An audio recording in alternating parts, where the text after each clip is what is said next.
Bonjour, j'espère que dans mon documentaire précédent vous avez trouvé mon lapsus. Je ne nage pas vers une autre île, mais vers une autre plage de l'île Cradan. Je suis parti de Sunset Beach, une jolie plage, et maintenant je nage vers ce que j'appelle la plage du centre qui est à environ 1 heure de nage, 1 heure tranquille. Je ne cours pas derrière le temps, je n'ai pas un chronomètre dans la tête, j'ai une caméra GoPro en main et je vous montre une partie de ce que je vois. Des petits poissons, des moyens poissons, j'espère voir toujours un ou des gros poissons, ça arrive de temps en temps. J'observe le littoral, les rochers. Je me considère comme un nageur tortue, c'est-à-dire que j'avance tranquillement. Mais vous savez que les tortues, ça peut aussi utiliser le turbo. Et à certains moments, eh bien, j'enclenche mon turbo musculaire pour aller un peu plus vite lorsque les circonstances l'exigent. Mais le reste du temps, eh bien, je nage tranquillement comme un maître nageur sauveteur aimant toujours nager, et j'espère que dans cette nouvelle année 2025, je vais être autorisé à réactualiser mes connaissances et compétences de maître nageur sauveteur.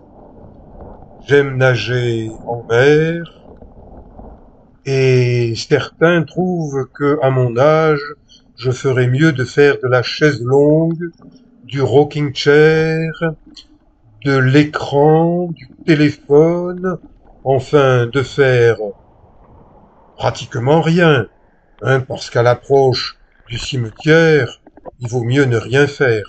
Ça, c'est la théorie de ceux qui ne se bougent pas suffisamment, ne bougent plus suffisamment, qui grossissent et qui parfois deviennent obèses, et je pense à un maire varois, qui est certainement le plus gros maire du Var, et qui se prend pour plus que ce qu'il est. Il a le melon. Avoir le melon, eh bien, ça s'attrape à coups de fourchette, en mangeant plus que de raison. Alors que si vous voulez nager en longue distance, eh bien, il faut faire comme les petits poissons. Il faut nager un petit peu, manger un petit peu, faire tout tranquillement, mais en continuant à faire, et non pas en ayant des pantoufles aux pieds. Bon, moi j'ai des palmes aux pieds, je m'en sers, je vous montre des petits poissons, on appelle ça des juvéniles. Ils vivent en des endroits où la nature les protège des plus grands prédateurs, de façon à ce que petits poissons puissent devenir plus grands poissons. Et regardez, ça c'est une troupe, voire un troupeau de poissons qui semble dévorer le rocher, ou du moins ce qu'il y a à la surface des rochers. Ce sont des poissons de la famille des corailleurs, on dirait qu'ils mangent du corail, et lorsque la mer est calme, on entend le cliquetis de leurs dents acérées sur les rochers, les coraux, les petites algues. Ce sont des poissons véganes, végétariens, alors qu'il y a d'autres poissons qui sont carnivores. Et ces rochers, ils sont couverts de petits coquillages extrêmement tranchants.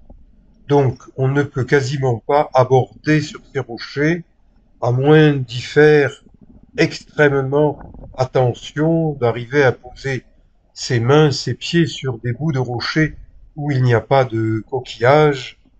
Mais c'est quand même un peu périlleux pour les mains, pour les pieds, et si jamais on est drossé par une vague un peu forte, pour le reste du corps. Donc, on ne fait pas du n'importe quoi, n'importe comment. dans cette mer Andaman de la Thaïlande. J'observe les poissons, ceux qui sont verts, ce sont des poissons perroquets, de la famille des poissons corailleurs. Ceux-là me font penser à des sopes. Ils ont une livrée moins colorée. Mais on trouve des poissons extrêmement colorés. J'observe le rivage, je me dirige par rapport au rivage, je vous ai dit, j'ai environ 1 heure de nage à réaliser sur une partie de rivage que j'ai déjà parcourue en basket, à pied, mais sur les rochers, il fait parfois très très chaud.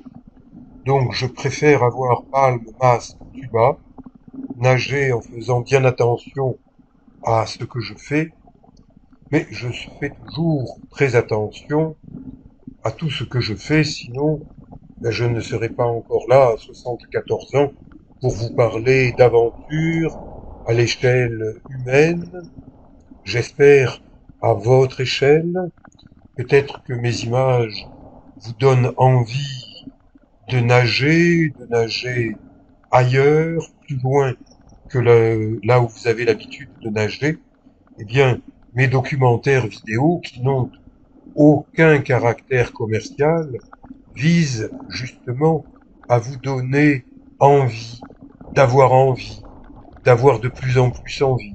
Et un beau jour, eh bien, de concrétiser une ou plusieurs de vos envies.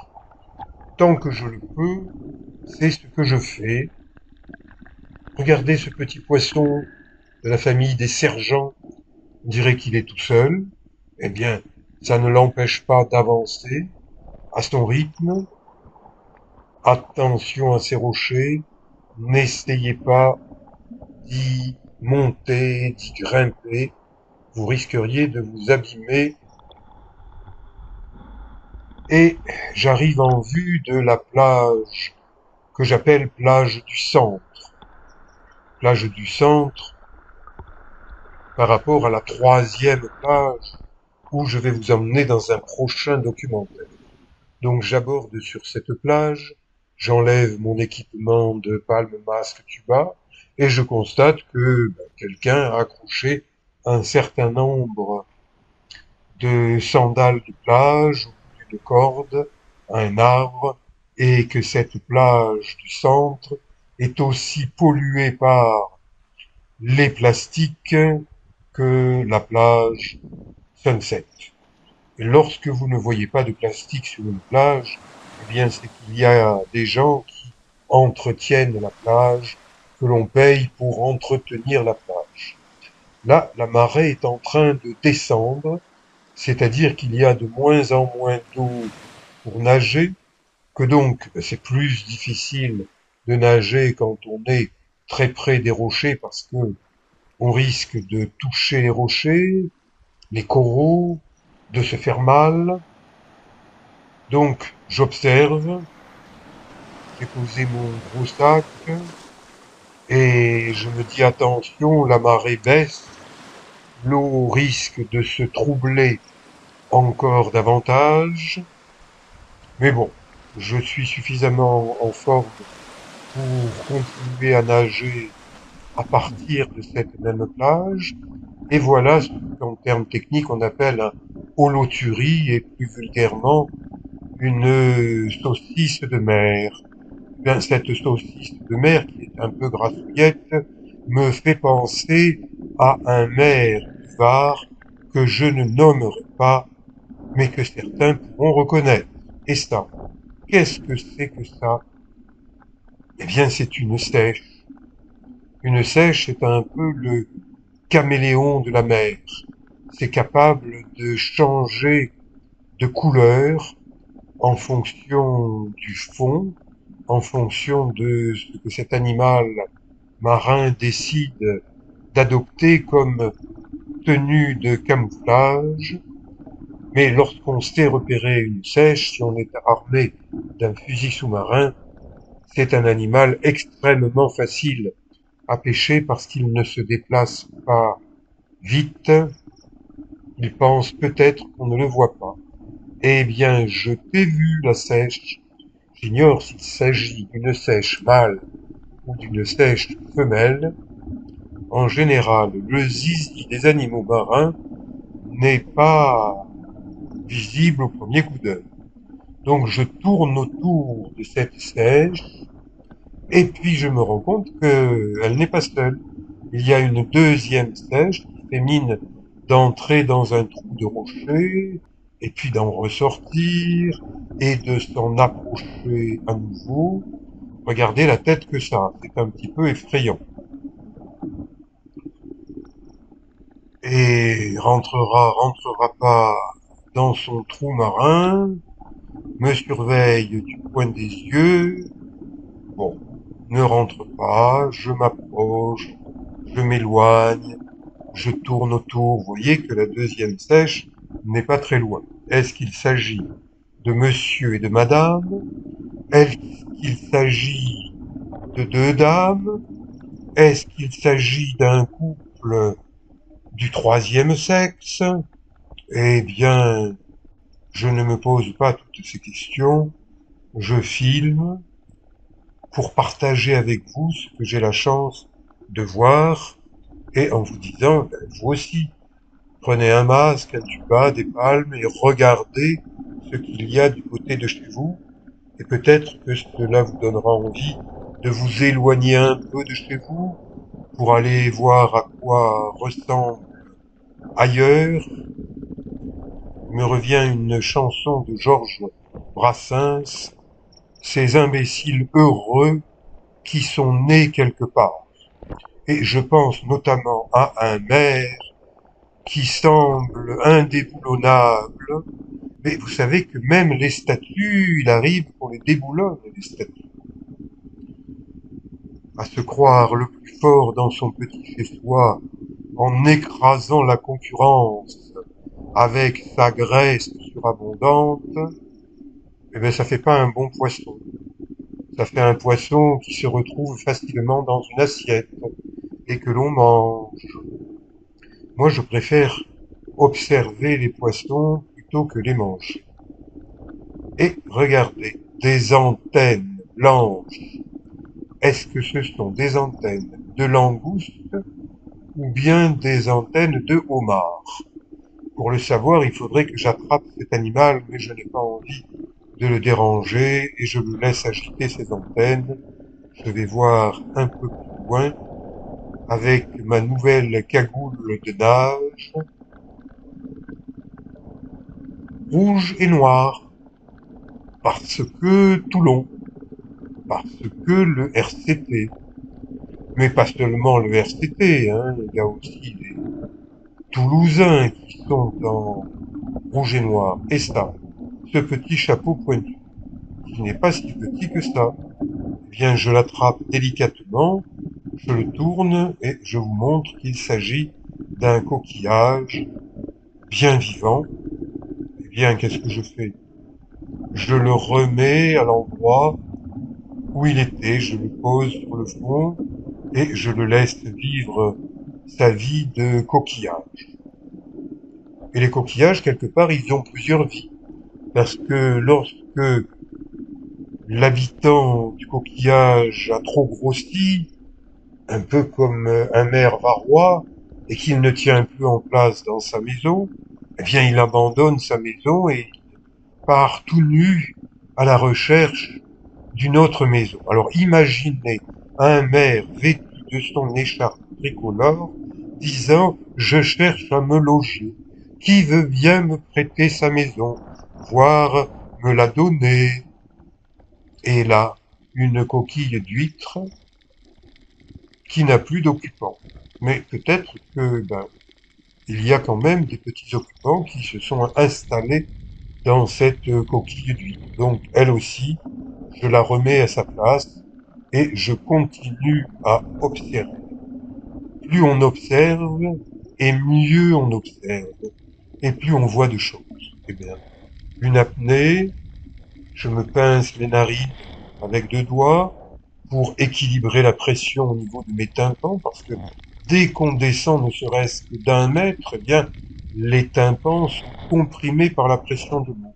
Donc, il faut équilibrer, et c'est un geste que l'on apprend. Les maîtres nageurs sauveteurs enseignent ce geste-là à ceux qui veulent apprendre à descendre sous l'eau. Une barque de pêcheurs qu'on appelle barque à longue queue et des petites barcasses pour un seul pêcheur. Et ceux-là, eh bien, ils vont s'installer sur la plage d'où je viens et où je vais retourner en attendant la bonne heure pour pêcher. Vous voyez qu'ils sont équipés, canne à pêche, moulinet, appât, tout ce qu'il faut pour une pêche professionnelle, bien tranquillement. Et là, eh bien, les pêcheurs ont jeté un quelque chose que des poissons carnassiers se disputent. Ce sont des petits poissons sergents. Et ils ont des dents. J'ai déjà été, pas mordu, mais mordillé par ces petits poissons, parce que justement, je ne leur donnais rien à manger. Et ceux-là, ce sont des poissons végétariens qui pâturent sur les rochers, les coraux. Ils y trouvent leur pitance à force de nager.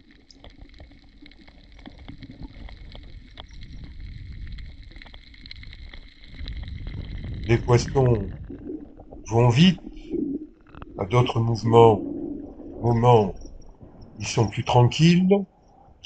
Le soleil commence à descendre, et moi je descends pour aller voir d'un peu plus près. Qu'est-ce que c'est? Eh ben voilà, c'est un morceau d'étoffe, de tissu, de filet. Et là, des coraux, plutôt verts, d'autres formes de coraux. Observer. Le secret de passer du temps à se faire plaisir en nageant, eh bien c'est observer, comme observer cette huître qui fait partie maintenant de ce massif de corail. L'eau est plus ou moins trouble, elle n'est pas très claire. Je surveille toujours le littoral. Je constate au niveau des rochers que la marée baisse et que donc mon retour au niveau de cette plage du centre de l'île Cradan va certainement être plutôt délicat car je vais devoir nager par-dessus les rochers avec de moins en moins d'eau par-dessus les coraux et que je vais finir en marchant. C'est peut-être pour cela qu'on n'essaye pas de promouvoir cette plage. Mais les poissons, eux, ils sont bien, hein. Et il y en a beaucoup de chez beaucoup, même s'ils sont petits. Eh bien, je les observe, je les filme, je vous les montre. Je vous invite à parler de mes vidéos, qui sont des vidéos valorisant la nature, permettant de mieux la comprendre en un endroit, en un pays, en un autre pays. Et voilà cette plage du centre à marée basse. Le soleil ne va pas tarder à se cacher. J'ai intérêt à ne pas trop traîner car il faut maintenant que je traverse la partie jungle. Mais avant d'entrer dans la jungle, je suis dans une jungle de plastique, tous ces plastiques rejetés par la mer, plastiques créés par les hommes, pour les hommes, et qui sont en train de pourrir de plus en plus la nature. Le but du jeu, je ne dois pas me perdre, car la nuit tombe vite en Thaïlande, en cette période de fête de fin d'année. Je vous invite à découvrir d'autres de mes vidéos thaïlandaises. Elles sont toutes gratuites et donc vous pouvez vous abonner gratuitement, ce qui vous permettra d'être informé de la sortie des prochaines vidéos. Voilà, encore un trondable mort à enjamber et me voilà de l'autre côté de l'île et je vous dis à bientôt pour un autre documentaire sur l'île Cradan. Merci. Ciao.